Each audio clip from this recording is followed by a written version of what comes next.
အားလုံးပဲမင်္ဂလာပါဗျာနော်ကျွန်တော်အမှုတွေ channel မှာကြိုးစားပါတယ်ကျွန်တော်ရဲ့ဒီမှာတစ်ပတ်စာမပြောက်ပတ်သေးရတာ9388နှစ်မပြောက်ပတ်သေးပါနော်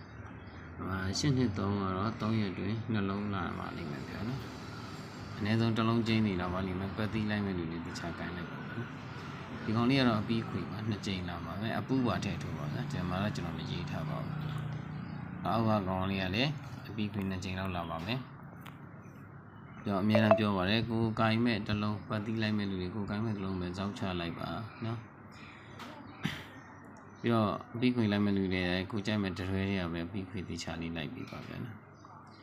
ဒီတင်းနဲ့နေထွက်ပြီးနောက်ရက်ကျရင်ကျွန်တော်ဒီမှာ star လေးနဲ့ပတ်တိတစ်လုံးထပ်ချပေးပါမယ်ဗျာနော်ဒါလေးကို screenshot လေးရိုက်ထားပါဗျာနော်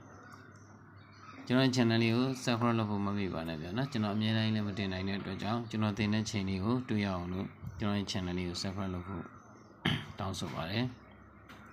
ပြီးတော့ like and share ခြင်းပြလည်းကူညီပါဗျာနော်ဒီမှာလာယူတဲ့လူတွေအသိပါတယ်နော်လာဟိုင်းလို့လည်းရပါတယ်ကျွန်တော်အကုန်လုံး free ပဲပေးပါတယ်ပေးပြီးရင်လည်း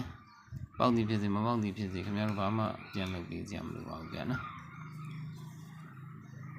ကဲဒီနေ့ကတော့ကျွန်တော်ထိုးပေါ့နော်ဒီနေ့မနေ့ပေါ့နော်ဒီနေ့မနေ့နဲ့ညကျွန်တော်နည်းနည်းကီးလေးထုတ်ထားပါတယ်ကြိုင်းနေတဲ့ဆိုရင်တော့ယူ3ပါဒီမနေ့မှာဆိုရင်တော့ကျွန်တော်935ကို4ကိုကပ်ဖို့ရှိပါတယ်ကျွန်တော်ဒီ3ကိုကြိုက်ပါတယ်ဒီထက်ကိုကြိုက်တဲ့ဟာတွဲထိုးပါဗျာနော်ကျွန်တော်ကြိုက်တဲ့ဟာလေးကိုထုတ်ထားခြင်းဖြစ်ပါတယ်ဒီကောင်ကတော့ကျွန်တော်ညနေပိုင်းပေါ့နော်303ထိပ်စီဖန်ထားပါတယ်ညနေပိုင်း21ရက်နေ့လေးလာပေါ့နော်ဒီကောင်လေးကနေကုန်ကီးပါဗျာအနည်းဆုံးတစ်လုံးနှလုံးထိပါတယ်ဗျာနော်မနေ့ညအထိလည်းထိမယ်မနေ့မထိခင်ညနေမကျင်းသေးဝင်ပါလိမ့်မယ်ဗျာနော်အလင်းသင်းလို့ယူသုံးလို့ရပါတယ်ဗျာနော်ကျန်နေတဲ့မှာ3ပါကဲအားလုံးပဲနှစ်သက်မှာကျမပြောရှင်းကြပါလိမ့်ဗျာနော်ကျွန်တော် channel လေးကို subscribe လုပ်ဖို့မမေ့ပါနဲ့ဗျာနော်ကဲအားလုံးပဲအဆင်ပြေကောင်းကြပါစေဗျာနော်ကျေးဇူးတင်ပါတယ်